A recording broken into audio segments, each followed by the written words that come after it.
Hello student, তোমাদের সকলকে স্বাগত জানাই। আজ আমরা আলোচনা করব মাদ্রাসা সার্ভিস কমিশনের একটা লেটেস্ট আপডেট নিয়ে।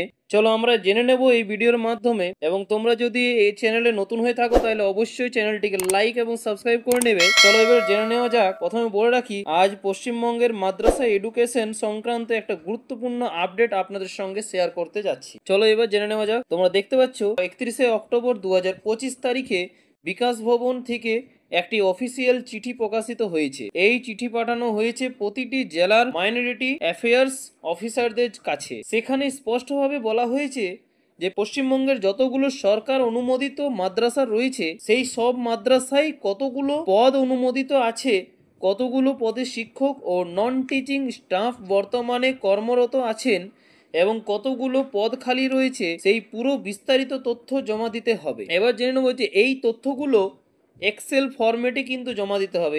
এই তথ্যগুলো তোমাদের কিভাবে জমা দিতে হবে, এই তথ্যগুলো কিন্তু এক্সেল ফরম্যাটে কিন্তু জমা দিতে হবে এবং প্রতিটি মাদ্রাসার প্রধানের সই সহ পাঠাতে হবে সেখানে, ঠিক আছে। এবং সবচেয়ে গুরুত্বপূর্ণ বিষয় হলো এই ডেটা জমা দেওয়ার শেষ তারিখ হিসাবে 14ই নভেম্বর নির্ধারিত করা হয়েছে।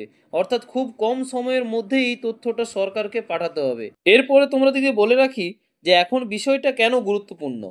এখন বিষয়টা গুরুত্বপূর্ণ এই জন্যে যে আপনারা জানেন যে সম্প্রতি মাদ্রাসা সার্ভিস কমিশনের পরীক্ষা হয়েছে এবং তার ফলাফলও প্রকাশিত হয়েছে। এর পরেই এই ভ্যাকেন্সির ডেটা তলব করা হচ্ছে। এটা দেখে অনুমান করা যাচ্ছে যে সামনে আবার নতুন নিয়োগ প্রক্রিয়া শুরু হতে পারে। হয়তো খুব তাড়াতাড়ি নয়, কিন্তু আগামী 1 বছরের মধ্যেই কিন্তু মাদ্রাসা নিয়োগ সংক্রান্ত বড় কোনো বিজ্ঞপ্তি আসার সম্ভাবনা রয়েছে। এবার বলে রাখি, এই জন্যে এই তথ্যটা আপনাদের সঙ্গে শেয়ার করলাম যাতে আপনারা মানসিকভাবে প্রস্তুত থাকতে পারেন। কেননা খুব তাড়াতাড়ির মধ্যে এই ভ্যাকেন্সির এই মাদ্রাসা সার্ভিস কমিশনে কিন্তু নোটিশ কিন্তু আসতে চলেছে।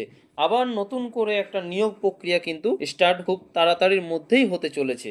এতই তোমরা যারা প্রিপারেশন নিচ্ছ তারা কিন্তু অবশ্যই প্রিপারেশন চালিয়ে যাও এবং খুব তাড়াতাড়ির মধ্যে এর কিন্তু ভ্যাকেন্সি আসতে চলেছে, তা কিন্তু অবশ্যই পর্ষদ জানিয়েছে। পরবর্তী সামনে কোনো নতুন নোটিফিকেশন বা আপডেট এলে আমি অবশ্যই আপনাদের জানিয়ে দেব। তাই চ্যানেলটিকে অবশ্যই কিন্তু লাইক এবং একটা লাইক করবেন এবং সাবস্ক্রাইব করে রাখুন এবং বেল নোটিফিকেশনটা অবশ্যই অন করে দেবেন যাতে সবচেয়ে আগে আপনি এই মাদ্রাসা রিলেটেড কিন্তু ভিডিওটা পান। থ্যাংক ইউ, পাশে থাকবেন, ভালো থাকুন।